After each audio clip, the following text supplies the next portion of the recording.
High blocks.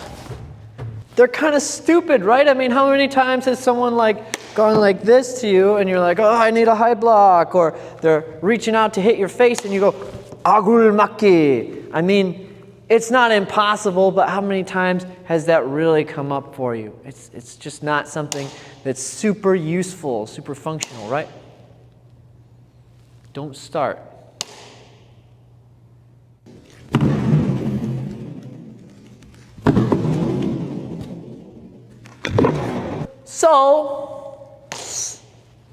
So what are some more likely ways that you can actually use a high block? Some things I've done myself in live sparring type situations.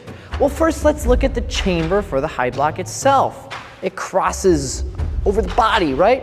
And it's kind of like our cover guard in Taekwondo or a Philly shell in boxing, in that you cover lots of surface area and then you can move your head out of range and hide it behind your shoulder. That is in the prep for high block. So you can use this position. I use this position a lot when I'm not sure if the attack is going to be low or high. This has a lot of room for error. If I catch an attack in this position, then it's real easy to follow with the high block. So let's say this is a strike. And again, I'm going to ask you to use your imagination. Unless you're going to pay me, got to get someone real dirt cheap to come in here and be my assistant. Otherwise, it's this guy, okay? So assume this is a strike. I'm going to use this prep for the high block. Notice how if it was a round attack, it would be caught in this preparation motion here.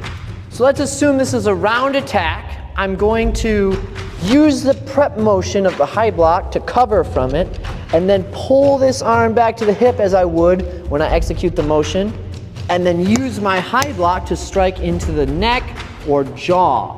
Now this also acts as a sort of wedge or framing shape where I can stay safe from getting hit with their other hand. So I can do more of these, or I can use it to set up additional techniques. Now if we look at the sequence in Taegeuk 1, it goes like this. It goes high block, front kick, and middle punch. You could possibly apply it in this fashion. Use the prep for the high block to block the attack. Use the high block to strike and wedge. Use the kick and the pull back of the arms to knee strike. And then use the punch to hit into the body. So this is what it would look like if I express this movement fully from close range. Again, this is a high block, kick, and notice my hands draw in here. That would be like pulling the head in. And then punch. So I'm going to move in, high block, kick, and punch. So here it is on the other side. This thing's gotten so flimsy it won't even stand up on its own anymore. But you know what? They cost like $100 by the time you ship them. So, you know, I need some money first. So let's say I prep and move in, right? My high block comes up like this. Either attacks the front of the throat or the jaw itself. So I could come straight up like that and attack the jaw, or I could come into the throat. Now I've got the prep motion for my front kick, which in this case I'm going to use as a knee strike.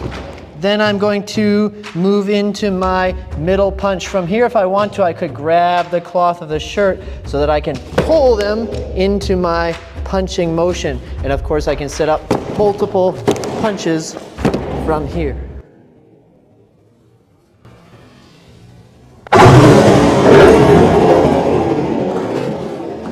There's nothing left in me. Please. Anytime you do one of those kick punch sequences in Poomsae, I find the handwork to be rather fascinating. So if I did a front kick, my hands come in toward the chest, then I reach out to stage for the punch, and then I pull and punch. Now, one of my favorite theories on why you extend out and pull and punch is that one hand is being used for what's called datum setting. That means you're getting a tactile awareness of where the person is, and then you use that awareness and pull them into your strike. Datum setting. Datum setting. Datum setting. So in the case of this front kick and punch combination, you can use that hand motion, that prepping motion to gain awareness of where your opponent is and strike. So for example, I could front kick and punch. I've got this for my pulling action here. Depending on how much cloth they have on, you can also, after you kick, grip some form of clothing and then use that to pull them into the strike. Clothing grips are really hard to get out of. If you've done any sort of grabbing defense work, you know that it being grabbed by the flesh, fairly easy to pop out of. But if you grab the fabric here, it can be really difficult to pop out of. So this can be a secure hold for striking someone. All right, guys, here's the deal. YouTube currently says they owe me like $67 for all of my videos ad revenue. That's not a lot. That won't cover a new one of these. If I can get that up to $100, I'll get a new dummy so I can show more applications to you guys, unless you want to send me a low-wage worker, okay? Like $2 an hour, like under the table low wage. But if you want more application videos, do me a favor, get my view count up, share this stuff, give it a thumbs up, that helps, right? And then I can get a new mannequin that will hold up to my application training a little bit better than this one. That way I can make better stuff. That's all.